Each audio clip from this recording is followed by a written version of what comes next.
When I was in school, our math teacher was a man named Mr. Stigson. He was quite young, and the girls in my class thought he was handsome at first. He had piercing blue eyes and always looked like he was in need of a shave. However, from the very first day he came to our school, everybody hated him. He had an incredibly violent temper. At the slightest thing, he would fly into an uncontrollable rage, ranting and raving at anyone who had the misfortune to cross his path. He could be heard screaming and shouting abuse in the corridors and the classrooms. Sometimes he would even physically threaten the students, but he never actually hit anybody.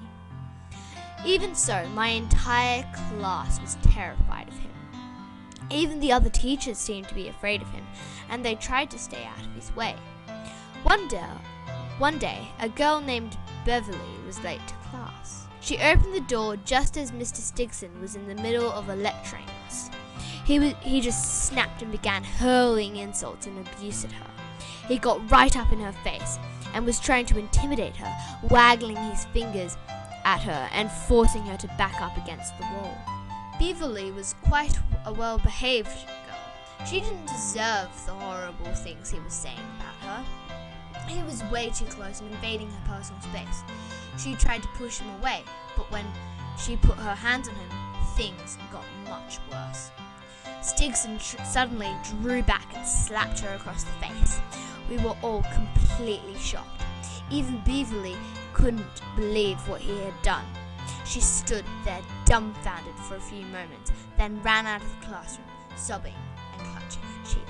Stigson continued teaching as if nothing had happened. The classroom was completely silent. The tension in the room was unbearable. You could have heard a pin drop. Nobody wanted to risk setting him off again. We all knew that Mr. Stigson was going to be in big trouble. The next day, Beverly's mother showed up during class and demanded to speak to Mr. Stigson. He went outside to talk in the corridor and closed the door behind him. The class stayed silent, trying to eavesdrop on their conversation. Beverly's mum started screaming at our maths teacher, cursing him out and calling him all the names in the book.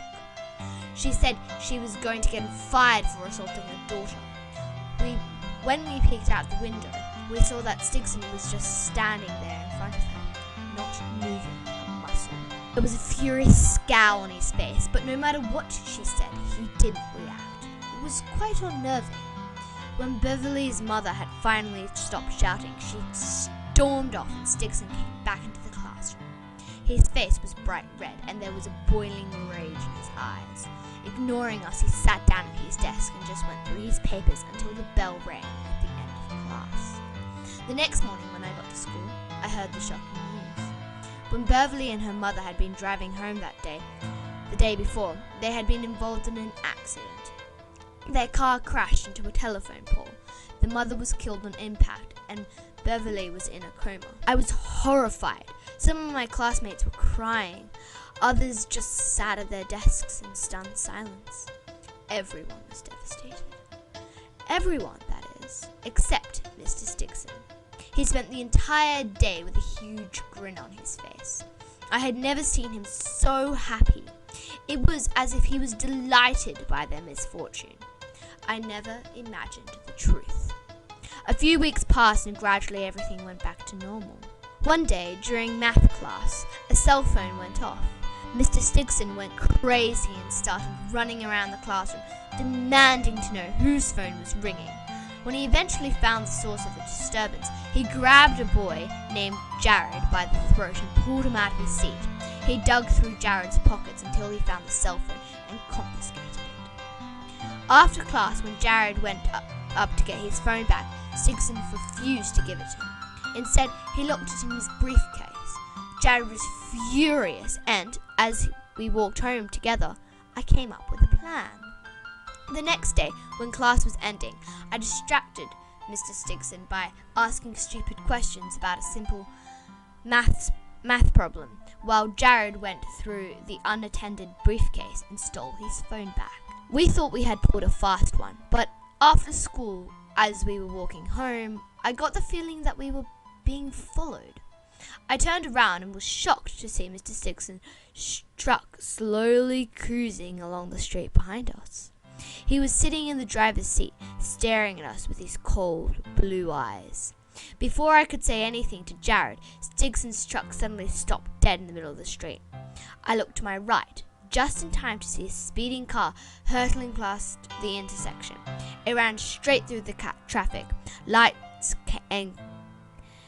and came barreling towards us. "Look out!" I screamed and dived for safety, but it was too late to save Jared. The car smashed into him, throwing his body into the air. It was horrible. I lay on the ground, dazed and confused. When I looked around, I saw Jared's broken and bloodied body lying in the middle of the road. He wasn't moving. Stigson's car was nowhere to be seen. An ambulance showed up a few minutes later and took Jared to the hospital, but there was nothing the doctors could do for him. An hour later, he was dead. It was a few days before I was felt well before enough to return to school. Witnessing the accident was incredibly traumatic. In maths class, Stigson just glared at me, never saying a word. He never mentioned anything about the accident or Jared's death. However, he did have a sly smile on his face. One evening, I got a call from Beverly, which really surprised me. She was still in hospital, recovering from her injuries, but she had come out of her coma and was well enough to speak on the phone. She said that she had heard about Jared's accident and asked me if I had been with him when it happened. I told her that I was with him, and then I told her that Stigson had been there as well. "I knew it!" she cried. "Just before my mother swerved off the road and hit the telephone pole, I saw something. I looked out of the window and saw a truck in the lane next to us. Mr. Stigson was in the driver's seat. The rest is just a blur, but I remember him so clearly. He was just staring at us." Basically, she said Stigson had somehow caused the accident. I didn't know what to think. It all sounded so crazy, but if Stigson was at the scene of both accidents, he had to be involved somehow. It was too much of a coincidence. Beverly told me to watch out for Stigson. She said he was dangerous and I could wind up being his next victim. I didn't know what to think. The next morning when I left the school, there was a pickup truck parked at the end of the street. It was Stigson's truck. I couldn't see the driver, and as I approached, the truck's engine started up and it roared off down the street. It was enough to freak me out. I became a nervous wreck. At night, I would look out the window and see Stigson's truck parked outside my house. Sometimes he would allow me to see him sitting in the driver's seat, staring at me with those cold blue eyes. He was trying to intimidate me. After a while, it became obvious that there was something wrong with me. I lost my appetite and seldom ate a thing. I began to lose a lot of weight. I rarely managed to get any sleep, and when I did, my dreams were plagued by thoughts of Stigson. My parents assumed I was struggling in school, and eventually Mr. Hawthorne, my science teacher, stopped me in the hallway and told me he wanted to see me in his office. "Is there anything you need to tell me about?" he asked. "Something you need to get off your chest? Something involving Mr. Stigson, perhaps?" My jaw dropped. I just nodded. Everything came pouring out. I told him about my suspicions about that Mr. Stigson was involved in the accidents. After I finished, Mr. Hawthorne had an odd look on his face. I sat there expecting him to call me crazy and throw me out of his office. Instead, he patted me on the shoulder and told me that he believed me. He said that a few years ago, he and Mr. Stigson had been teaching at another school. He also revealed that there had been a couple of very strange accidents at the school during the time Mr. Stigson had been teaching there. Initially, there were problems with vandalism.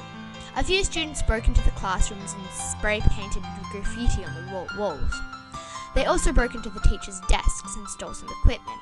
The last classroom that had been broken into was Mr. Stigson's. The next day, 3 students had been killed in a horrific car crash. Some of the items that had been stolen from the teachers were found in the trunk of the car, and there was a can of spray paint lying in the back seat. It was obvious that they had been the ones who vandalized the school. Everyone at the school was horrified, all except Stigson. Mr. Hawthorne grew suspicious, and he saw how happy and pleased Dixon became when he learned about the accident. Some time later, the school had to let several teachers go.